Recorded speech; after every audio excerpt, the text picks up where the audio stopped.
God bless everybody. Shalom. Welcome to Aligned. This is the YouTube page where we teach you and we shed light on biblical truths, spiritual truths that will help you align yourself, your spirit, with the Spirit of God. And today I want to touch on the language of groaning, what the Spirit speaks through you when you enter time of prayer. And that's what I want to talk about today.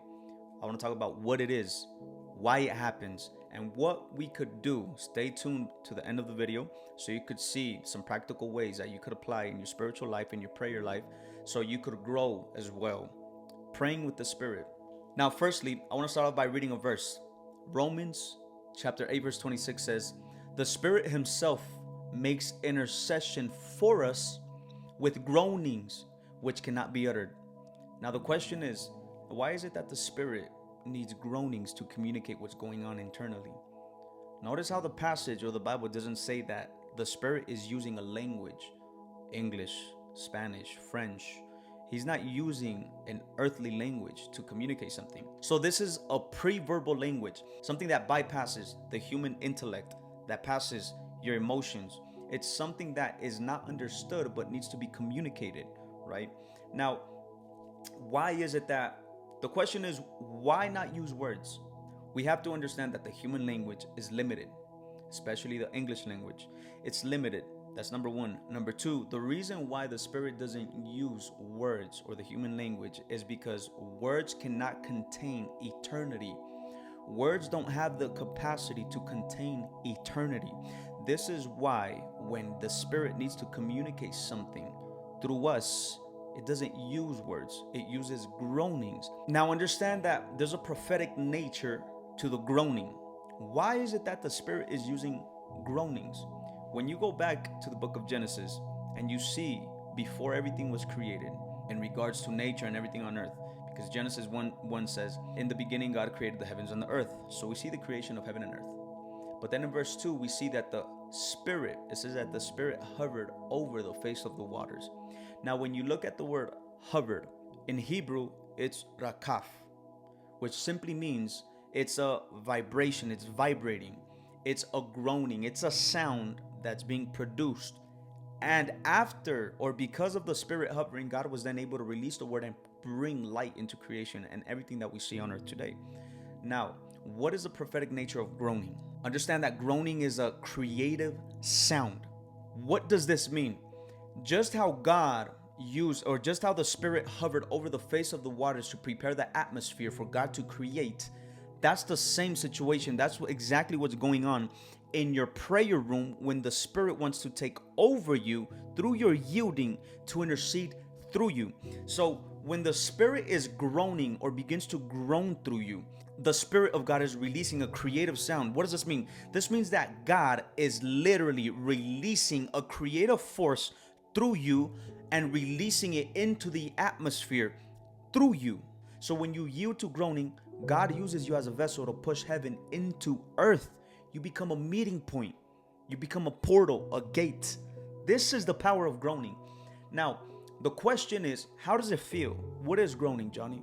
What should I be feeling? How do I know I'm entering the first phase of groaning, right? Well, let me give you something you could use to kind of guide yourself to understand this a little more clear. When you're entering the phase of groaning, right, you start feeling a heaviness right here. You start feeling a pressure in your belly. Let me read you a passage. John 7:38 says, "Rivers of living water shall flow out of your innermost being." So sometimes an ache or a pressure or something heavy right here is what you start feeling. This is when the Spirit is beginning to initiate the intercession with groaning. What you have to do is not remove that feeling. You have to give into it. You have to yield. You have to push. Understand that groaning also is considered a sound of pushing. It's like labor contractions. The same way a mother is pushing, right, her child out, bringing that child into creation, she's doing it through sound. The yelling and the screaming is a result of birthing.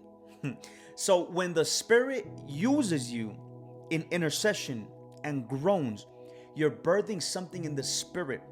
When you allow yourself to be used by the Spirit in time of intercession, rivers of living water start flowing through you. And this is spiritual alignment. So what's really happening? What's really going on when you're praying or when you're groaning? The Spirit is speaking the language of eternity, the language of heaven, a sound that only heaven recognizes. Not English, not Spanish, not French, not any of those languages, an eternal language. So what's happening when you're groaning is that the Spirit of God is translating the will of God into a sound that only heaven understands.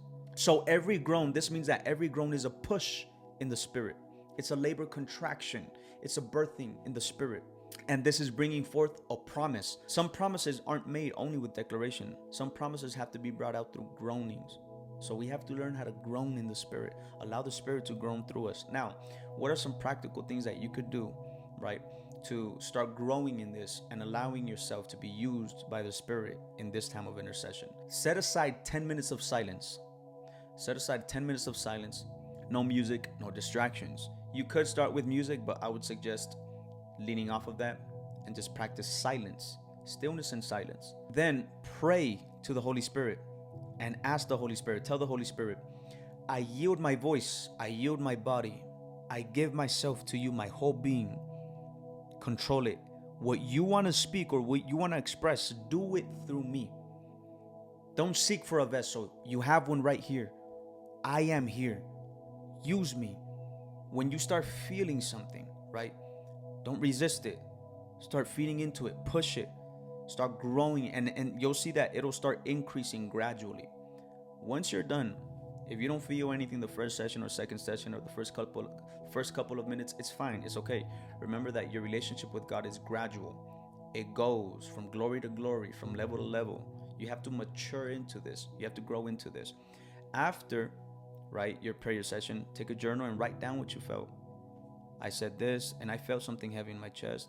I felt a cry. I felt like crying. I felt a pain or something, whatever it is, just journal it, right? And just keep practicing that. Keep practicing that. And the more you practice, the more you'll grow into it. So I want to close with this. Don't judge your prayers by how good it sounds. Don't judge your prayer by the wordings, right? This is the issue that Jesus had with the Pharisees. Don't judge your prayers by that. Some of the most powerful prayers in heaven sound like groans, not words. They sound like groanings. So yield to the Spirit. And once you yield, you'll find yourself birthing something that words cannot describe. If you have prayed, comment below and let us know what you felt when you prayed. If you do apply this, let us know how it went. What did you feel? What did you see? Right? And that way other people could see and relate to your experiences. So I pray this video helped you. Like, comment, subscribe. Hit the notification bell so you guys are aware whenever a video is uploaded. And remember, stay aligned. God bless you. Shalom. We're out.